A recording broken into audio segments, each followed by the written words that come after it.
नमस्कार विद्यार्थी मित्रांनो, कसे आहात? मस्त मजेत ना?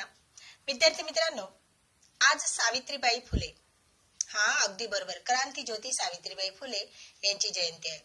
त्यांच्याविषयी आपण आज थोडी माहिती पाहूया. सावित्रीबाई फुले यांचा जन्म 3 जानेवारी 1831 रोजी सातारा जिल्ह्यातील नायगाव येथे झाला. त्यांच्या आईचे नाव लक्ष्मीबाई आणि वडिलांचे नाव खंडोजी नेवसे पाटील होते. 1840 मध्ये सावित्रीबाईंचा विवाह ज्योतिराव फुले यांच्याबरोबर झाला. लग्नाच्या वेळी त्यांचे वय अवघे 9 वर्ष होते, तर ज्योतिबांचे वय 13 वर्ष होते. पुढे या उभयतांनी आपले सर्व आयुष्य दीनदुबळ्यांची सेवा करण्यात घालवले. ज्योतिबांनी सर्वात प्रथम सावित्रीबाईंना शिक्षित केले. यासाठी त्या दिवस रात्र झटत होत्या, आपला अभ्यास पूर्ण करत होत्या. इतकेच नाही तर गोरगरिबांची सेवा करण्याची त्यांना लहानपणापासूनच तळमळ होती आणि समाजसेवा जर करायची तर त्यासाठी शिक्षण गरजेचे होते. म्हणून त्यांनी शिक्षणाचा ध्यास घेतला आणि नगरला त्या मिशन स्कूलमध्ये जाऊ लागल्या. त्या मिशन स्कूलची परीक्षा उत्तीर्ण झाल्या. त्या पाठोपाठ अध्यापन शास्त्राचे शिक्षण घेऊन अध्यापन कला साध्य केली. शिक्षण प्रसारात त्या अधिकाधिक रममाण झाल्या. सनातन्यांच्या छळाला न जुमानता अत्यंत प्रतिकूल परिस्थितीत ज्ञानाचे उज्ज्वल कार्य व यशस्वी काम करणाऱ्या आदर्श शिक्षिका ठरल्या. आपल्या कार्यात आड येणाऱ्या एका गुंडाच्या कानाखाली त्यांनी ठेवून दिले. त्यांच्या या कृत्याने पुण्यातील गुंडांना चांगलाच वचक बसला. म्हणूनच तर त्यांना सामाजिक क्रांतीचे अग्रदूत लोकमाता सावित्रीबाई फुले असं म्हटलं जातं. सावित्रीबाई फुले या प्रतिभाशाली कवयित्री, प्रभावशाली शिक्षिका, निस्वार्थी व धडाडीच्या समाजसेविका होत्या. तसेच स्त्री पुरुष समानतेच्या प्रणेत्या होत्या. स्त्री प्रतिष्ठा वाढविणाऱ्या लोकनेत्याही होत्या. त्यांच्याजवळ दूरदृष्टी होती. खंबीर कर्तबगार लोकमाता होत्या. सावित्रीबाई फुले ह्या बालपणापासूनच धीट आणि तल्लख बुद्धीच्या होत्या. धैर्य, शौर्य, न्याय, नीती इत्यादी गुण सावित्रींच्या स्वभावात अगदी लहानपणापासूनच झळकत होते. सावित्रीबाई चुणचुणीत व धाडसी स्वभावाच्या होत्या.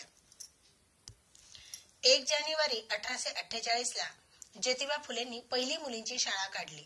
त्या शाळेत पहिल्या शिक्षिका सावित्रीबाई झाल्या. स्त्रियांनी शिकणे व शिकवणे हे धर्माला अनुसरून नाही असे काही लोकांना वाटे. अशा सनातनी मंडळींनी सावित्रीबाईंना खूप विरोध केला. अक्षरशः त्यांच्या अंगावर दगड, चिखल, शेण, माती फेकत.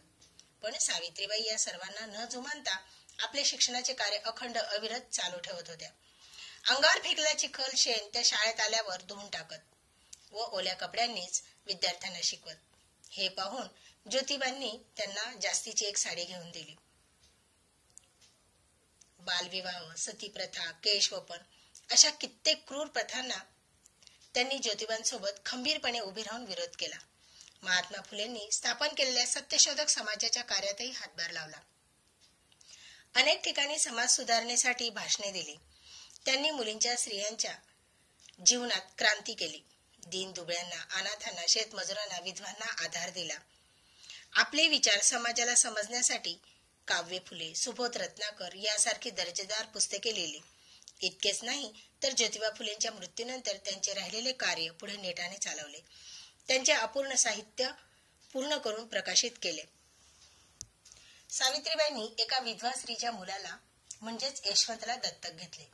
विधवा महिला व विधवा गरोदर महिलांवर होणाऱ्या अन्यायाविरोधात सावित्रीबाईंनी बालहत्या प्रतिबंधक गृह समर्थपणे चालविले, जे महात्मा फुले यांनी स्थापन केले होते.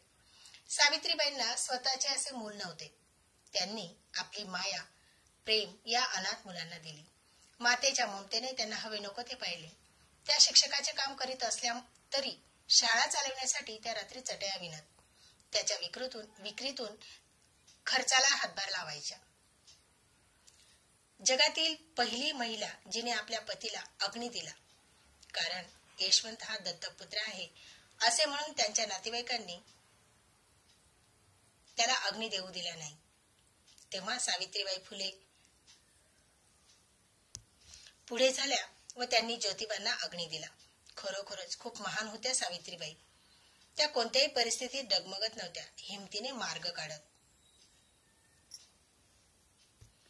अशी थोर माय माऊली गोर गरिबांची सावली दिनांक 10 मार्च 1897 रोजी आपल्यातून जगाचा निरोप घेतला. सावित्रीबाई आपल्या कार्याच्या रूपाने आजही आपल्यात आहेत आणि म्हणूनच मला असं वाटतं सावित्रीबाई अमर रहे आणि त्या अमर राहतीलच जोपर्यंत आकाशामध्ये चंद्र सूर्य तारे आहेत तोपर्यंत. आजच्या परिस्थितीमध्ये आपण पाहतोय की स्त्री शिक्षित झाली आणि याचं सर्व श्रेय सावित्रीबाई फुले यांना जात आहे. जर सावित्रीबाईंनी शिक्षण घेतलं नसतं, त्यांनी मुलींना शिक्षित केलं नसतं, तर आज आपण शिक्षित झालो नसतो. अशा या महान सावित्रीबाई फुलेंना कोटी कोटी प्रणाम.